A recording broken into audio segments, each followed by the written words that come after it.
Selama lebih dari 3.000 tahun, Taurat telah menjadi salah satu kitab yang paling berpengaruh dalam sejarah umat manusia. Kitab ini menjadi dasar kepercayaan bangsa Israel, dihormati oleh umat Yahudi, menjadi bagian penting dalam kekristenan. Namun, ada satu pertanyaan yang hingga hari ini masih menjadi pembahasan para sejarawan, para ahli bahasa, arkeolog, dan para teolog. Kapan Taurat sebenarnya ditulis?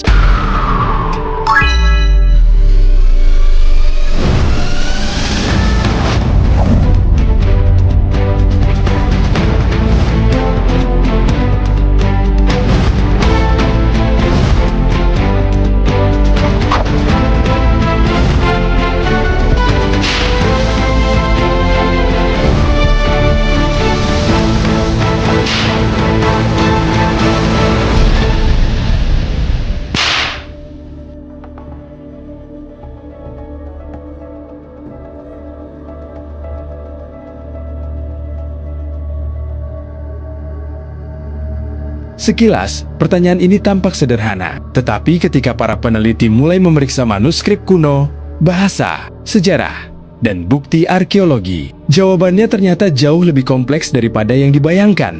Untuk menjawab pertanyaan ini, kita harus memasuki 3 dunia yang berbeda. Dunia tradisi keagamaan, dunia penelitian sejarah, dan dunia manuskrip kuno. Ketiganya saling berkaitan, tetapi tidak selalu memberikan jawaban yang sama.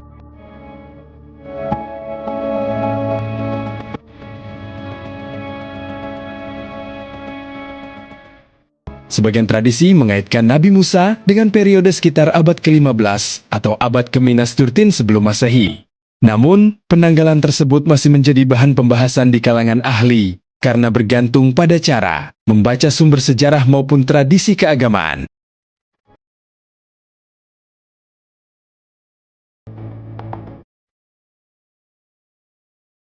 Sejarawan Yahudi Flavius Josephus dalam karyanya Against Apion menggambarkan Musa sebagai tokoh yang hidup jauh sebelum para filsuf Yunani dan menempatkan Taurat sebagai warisan kuno bangsa Israel. Tulisannya menunjukkan betapa kuatnya keyakinan tradisional mengenai peranan Musa, meskipun ia tidak dimaksudkan sebagai bukti arkeologis modern. Dalam tradisi Yahudi, Musa dipercaya menerima Taurat dari Allah di Gunung Sinai. Pandangan ini kemudian diwariskan selama ribuan tahun dan menjadi bagian penting dari identitas keagamaan bangsa Israel.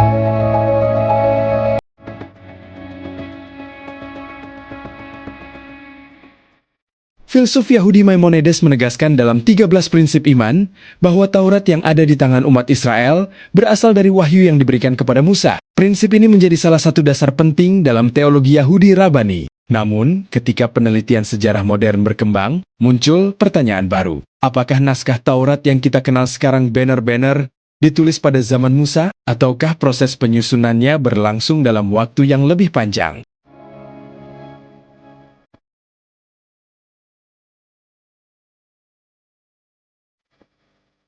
Selama lebih dari 2 abad, para akademisi mencoba menjawab pertanyaan ini. Menariknya, mereka tidak selalu mencapai kesimpulan yang sama. Ada yang menilai sebagian tradisi berasal dari masa sangat awal. Ada pula yang berpendapat bahwa penyusunan Taurat berlangsung secara bertahap selama beberapa abad.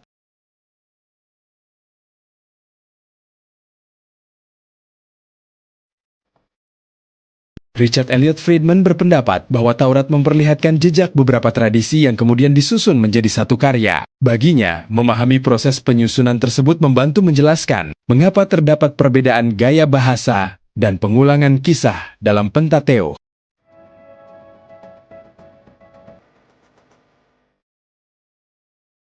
James Google mengingatkan bahwa ada perbedaan antara cara tradisi kuno memahami Taurat dan cara kajian akademik modern menganalisis. Menurutnya, keduanya menjawab pertanyaan yang berbeda. Tradisi berbicara tentang iman dan pewarisan wahyu, sedangkan penelitian sejarah berusaha menjelaskan perkembangan teks berdasarkan bukti yang tersedia.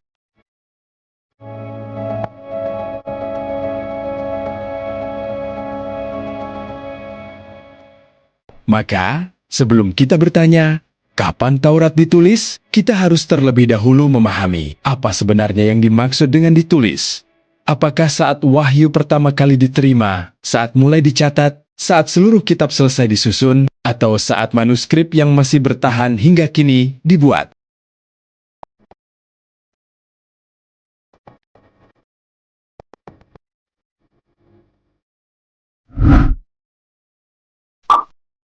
Untuk mengetahui kapan Taurat ditulis, kita harus kembali ke sebuah pertanyaan yang lebih mendasar. Apakah pada zaman Nabi Musa, manusia sudah mengenal tulisan? Jika jawabannya ya, maka pertanyaan berikutnya adalah, tulisan seperti apa yang digunakan? Dan pada media apa tulisan itu dibuat? Sekitar milenium kedua sebelum Masehi, kawasan timur dekat kuno telah menjadi pusat berbagai peradaban besar. Mesir, Mesopotamia, Het, dan Kanaan. Semuanya telah mengenal sistem tulis-menulis dalam bentuk yang berbeda. Di Mesir, para juru tulis merupakan kelompok yang sangat dihormati. Mereka mencatat hukum, pajak, surat kerajaan, hingga catatan keagamaan.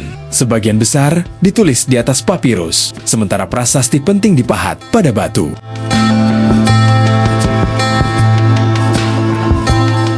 Arkeolog James K. Hofmeyr menjelaskan bahwa kemampuan baca tulis telah berkembang baik di Mesir pada masa yang sering dikaitkan dengan kehidupan Musa. Menurutnya, secara historis tidak mustahil seorang tokoh yang dibesarkan di lingkungan istana Mesir mengenal tradisi tulis-menulis. Sementara itu, di Mesopotamia, berkembang sistem tulisan paku atau cuneiform. Ribuan tablet tanah liat telah ditemukan. Berisi hukum, perdagangan, sastra, bahkan kisah-kisah penciptaan. Salah satu penemuan yang sangat penting adalah surat-surat Amarna. Ditemukan di Mesir. Surat-surat diplomatik ini berasal dari sekitar abad ke-14 sebelum Masehi. Isinya menunjukkan bahwa karijan-karijan di kawasan Kanaan telah melakukan komunikasi tertulis dengan Mesir. William Moran, penerjemah utama Surat Amarna, menunjukkan bahwa dunia diplomasi internasional pada masa itu sangat bergantung pada dokumen tertulis. Penemuan ini menjadi bukti kuat bahwa budaya tulis-menulis telah berkembang luas di kawasan timur dekat kuno. Di semenanjung Sinai sendiri, para arkeolog menemukan prasasti yang dikenal sebagai Proto-Sinaitik. Tulisan ini diperkirakan berasal dari sekitar abad ke-19 hingga ke-15 sebelum Masehi. Banyak ahli menganggapnya sebagai salah satu nenek moyang alfabet Ibrani. Ahli Mesir kuno Orly Goldwasser berpendapat bahwa alfabet awal berkembang dari adaptasi sederhana terhadap hieroglif Mesir oleh para pekerja semit. Hipotesis ini membantu menjelaskan bagaimana sistem alfabet dapat muncul di kawasan Sinai.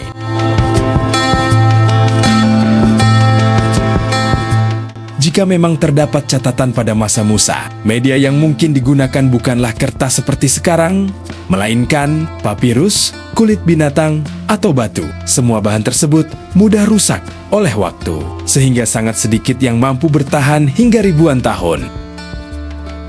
Inilah sebabnya, dalam arkeologi, ketiadaan manuskrip asli tidak selalu berarti sebuah teks tidak pernah ada. Bisa jadi, manuskrip tersebut memang telah hilang dimakan waktu.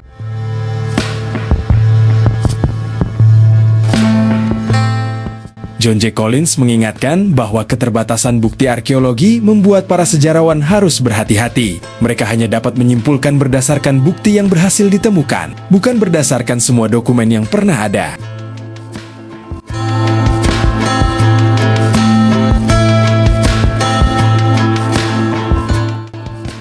Sampai di sini, kita dapat menarik satu kesimpulan penting. Dunia pada zaman Musa telah mengenal tradisi tulis-menulis. Namun, hal itu belum menjawab kapan seluruh Taurat mencapai bentuk yang kita kenal sekarang. Pertanyaan itulah yang akan membawa kita ke pembahasan berikutnya.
Santo Agustinus menerima tradisi bahwa Musa merupakan tokoh utama dalam penyampaian Taurat. Namun fokus utamanya bukan pada proses penyuntingan teks, melainkan pada makna teologisis Taurat dalam sejarah keselamatan.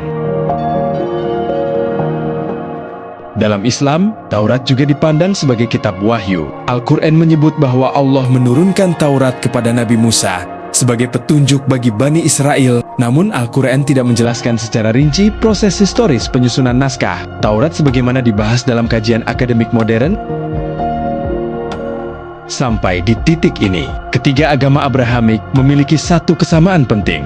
Mereka sama-sama mengakui bahwa Taurat berkaitan erat dengan Nabi Musa. Namun, ketika memasuki wilayah sejarah penulisan naskah, kajian akademik mulai mengajukan pertanyaan yang berbeda. Para sejarawan tidak bertanya, apakah Taurat adalah wahyu, sebab itu merupakan ranah iman. Mereka bertanya, kapan bagian-bagian Taurat mulai ditulis? Bagaimana proses penyusunannya? Apa bukti manuskrip tertuanya?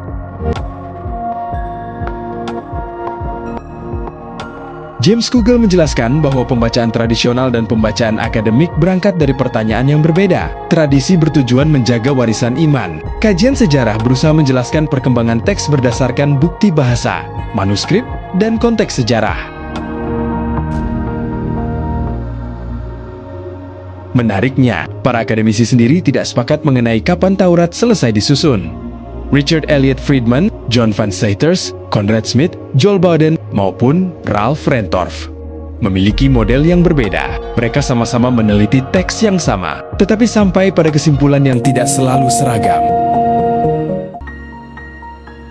Jadi, jika tradisi mengatakan bahwa Taurat berasal dari Musa, sementara kajian akademik berbicara tentang proses penyusunan yang panjang, bagaimana para ahli sampai pada kesimpulan tersebut? Bukti apa yang mereka gunakan? Dan mengapa pendapat mereka bisa berbeda? Jawabannya akan kita telusuri pada bab berikutnya, ketika manuskrip kuno mulai berbicara.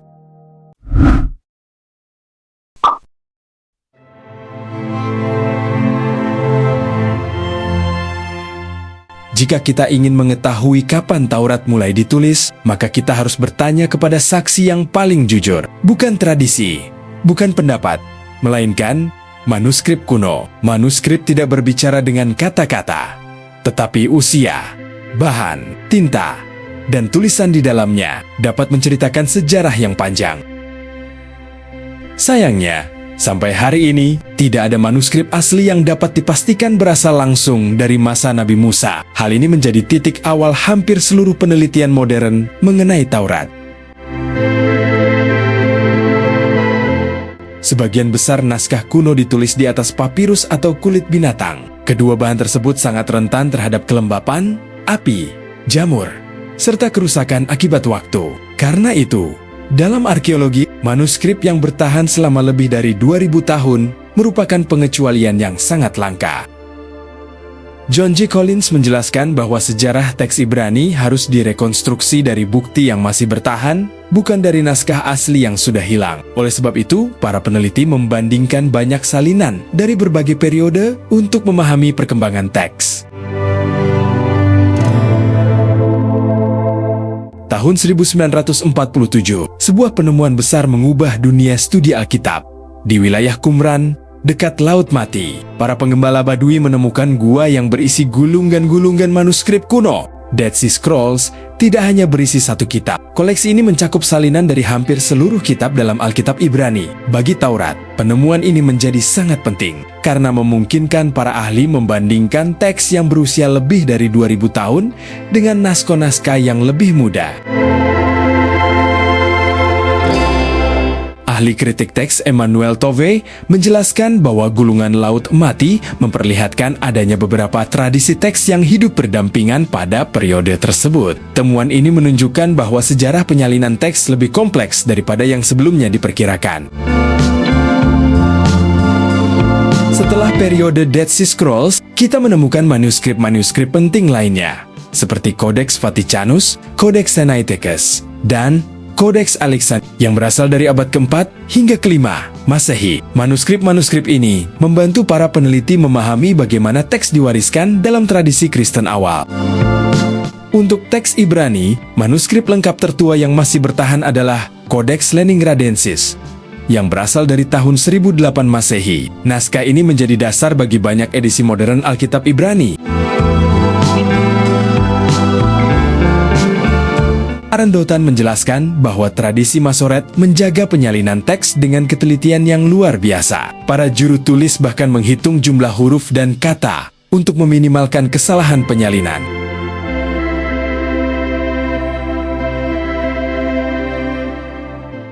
Ketika para ahli membandingkan Dead Sea Scrolls, Septuaginta, Pentateuch Samaria, dan teks Masoret, mereka menemukan bahwa sebagian besar isi Taurat tetap sangat dekat satu sama lain. Namun terdapat pula sejumlah variasi bacaan yang menjadi bahan penelitian kritik teks.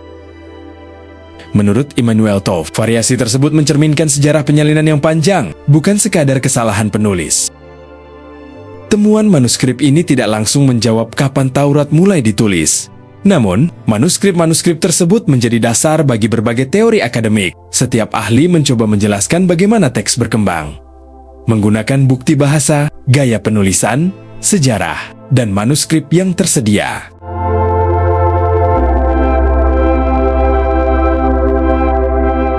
Sampai di sini, kita telah melihat bahwa sejarah Taurat tidak hanya hidup dalam tradisi, tetapi juga dalam ribuan lembar manuskrip yang berhasil melewati perjalanan waktu. Namun, satu pertanyaan masih tersisa. Bagaimana para ahli menggunakan semua bukti tersebut untuk menyusun teori tentang asal-usul Taurat? Itulah yang akan kita bahas pada bab berikutnya.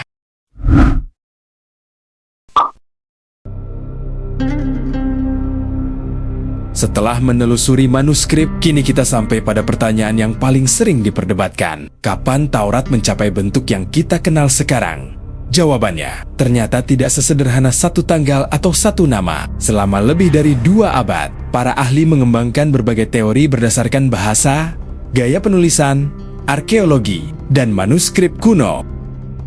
Yang menarik, semakin banyak bukti ditemukan, justru semakin beragam pula pandangan para peneliti. Tidak ada satu teori yang diterima secara mutlak oleh seluruh dunia akademik. Salah satu tokoh yang paling dikenal adalah Richard Elliot Friedman. Dalam bukunya Who Wrote the Bible, Friedman menjelaskan bahwa Taurat kemungkinan merupakan hasil penyusunan beberapa tradisi yang berbeda, yang kemudian diedit menjadi satu karya. Ia mengembangkan apa yang dikenal sebagai hipotesis dokumenter, yang membedakan beberapa sumber utama berdasarkan ciri bahasa, gaya penulisan, dan fokus teologisis. Menurut model klasik ini, masing-masing sumber berasal dari masa yang berbeda, lalu disunting menjadi satu kitab. Joel Baden termasuk akademisi yang masih menilai hipotesis dokumenter memiliki nilai penjelas.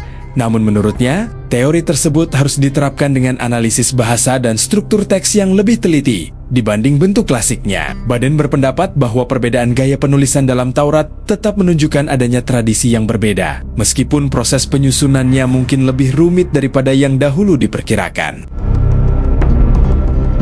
Berbeda dengan Friedman, John Van Saters mengkritik beberapa bagian dari hipotesis dokumenter klasik. Ia mengusulkan bahwa sebagian besar proses penulisan berlangsung lebih lambat dan melibatkan penulis yang secara sadar menyusun kembali tradisi-tradisi yang telah ada. Dengan demikian, menurut Van Saters, perkembangan Taurat lebih menyerupai proses penulisan sejarah yang berlapis daripada sekadar penggabungan dokumen yang berdiri sendiri. Rolf Rentorf juga mengajukan kritik terhadap pembagian 4 dokumen klasik. Ia berpendapat bahwa Taurat berkembang dari kumpulan tradisi kecil yang secara bertahap diperluas dan disusun menjadi satu kesatuan. Pendekatan ini sering disebut sebagai teori fragmen atau blok tradisi yang menekankan pertumbuhan bertahap daripada asal-usul dari 4 dokumen besar. Conrad Schmidt menilai bahwa pembentukan Pentateuch berlangsung melalui proses redaksi yang panjang. Ia menekankan pentingnya memahami konteks sejarah Israel dan Yehuda, termasuk masa pembuangan ke Babel dan periode sesudahnya, ketika banyak tradisi kemungkinan disusun ulang. Menurut Schmidt, sejarah teks Taurat terlalu kompleks untuk dijelaskan hanya dengan satu teori. James Kugel mengambil pendekatan yang sedikit berbeda. Ia mengingatkan bahwa penelitian sejarah dan tradisi keagamaan menjawab pertanyaan yang berbeda. Kajian sejarah berusaha menjelaskan bagaimana teks berkembang, sedangkan tradisi berbicara mengenai asal-usul wahyu dan makna religius Taurat bagi umat beriman. Menurut Kugel, kedua pendekatan ini tidak harus dipertentangkan, karena masing-masing memiliki tujuan yang berbeda. John J. Collins menambahkan bahwa pembentukan Taurat kemungkinan berlangsung selama beberapa abad. Ia menilai bahwa perkembangan politik, pembuangan ke Babel, serta pembentukan identitas bangsa Israel memberi pengaruh penting terhadap penyusunan akhir Pentateukh. Namun ia juga menegaskan bahwa masih banyak rincian proses tersebut yang belum dapat dipastikan secara historik. Jika kita perhatikan, semua tokoh ini mempelajari teks yang sama. Mereka membaca manuskrip yang sama, mereka meneliti sejarah yang sama. Namun, mereka tidak selalu sampai pada kesimpulan yang sama. Perbedaan ini menunjukkan bahwa kajian sejarah bukanlah kumpulan jawaban yang sudah selesai. Ia adalah proses penelitian yang terus berkembang seiring ditemukannya bukti baru. Semakin dalam para ahli meneliti Taurat, semakin tampak bahwa sejarah kitab ini merupakan perjalanan panjang yang melibatkan tradisi, penyalinan, penyuntingan, dan pewarisan lintas generasi. Tetapi, di balik seluruh perdebatan itu, masih ada satu pertanyaan penting. Apa kesimpulan yang dapat kita ambil dari semua bukti yang telah kita lihat? Itulah yang akan kita bahas pada bab terakhir.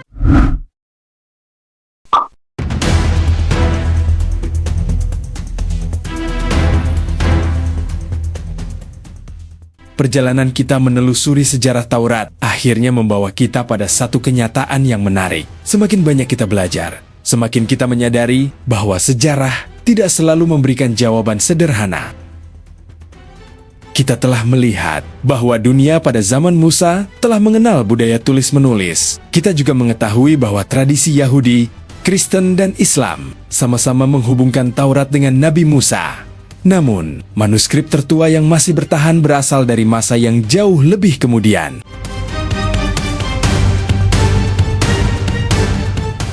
Kita juga telah mendengar suara dari berbagai tokoh. Ada yang mempertahankan tradisi bahwa Musa merupakan tokoh utama dalam penyampaian Taurat. Ada pula yang melihat proses penyusunan Taurat sebagai perjalanan panjang yang melibatkan banyak tahap. Perbedaan pandangan ini bukanlah tanda bahwa penelitian telah gagal. Sebaliknya, inilah cara ilmu pengetahuan berkembang. Bukti yang sama dapat melahirkan analisis yang berbeda, selama didukung oleh argumen yang dapat dipertanggungjawabkan. Yang menarik, semakin banyak manuskrip ditemukan, semakin jelas pula bahwa sejarah Taurat merupakan sejarah penyalinan, pelestarian, dan pembacaan yang berlangsung selama berabad-abad. Setiap manuskrip menjadi saksi bisu perjalanan panjang sebuah tradisi yang memengaruhi miliaran manusia.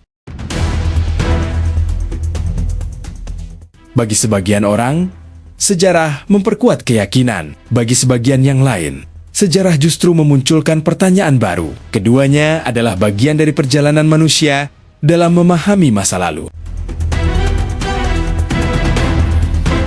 James Kugel pernah mengingatkan bahwa tradisi dan penelitian sejarah seringkali menjawab pertanyaan yang berbeda. Tradisi bertanya tentang makna dan pewarisan iman. Kajian sejarah bertanya tentang perkembangan teks dan bukti yang masih dapat ditelusuri. Memahami perbedaan ini membantu kita membaca sejarah dengan lebih jernih. Mungkin, jawaban terpenting bukanlah siapa yang benar, tetapi bagaimana kita belajar menghargai sumber, memahami konteks, dan membedakan antara keyakinan, sejarah, serta bukti yang tersedia. Karena setiap manuskrip bukan sekadar kumpulan lembaran tua, ia adalah jendela menuju masa lalu. Dan setiap penelitian mengajak kita melihat sejarah dengan lebih teliti, lebih rendah hati, dan lebih terbuka terhadap bukti. Sampai di sini, kita belum memperoleh satu tanggal pasti mengenai kapan Taurat selesai ditulis.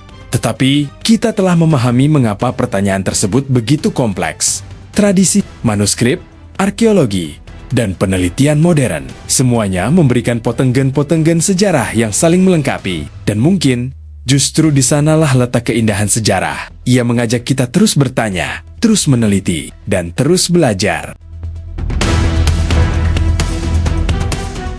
Demikian soal asal-usul kitab Taurat, beserta kapan kitab itu ditulis. Pada episode selanjutnya, kita akan beralih membahas soal kitab Injil. Tetap stay di channel Edi Prayitno, jejak manuskrip sejarah agama di dunia.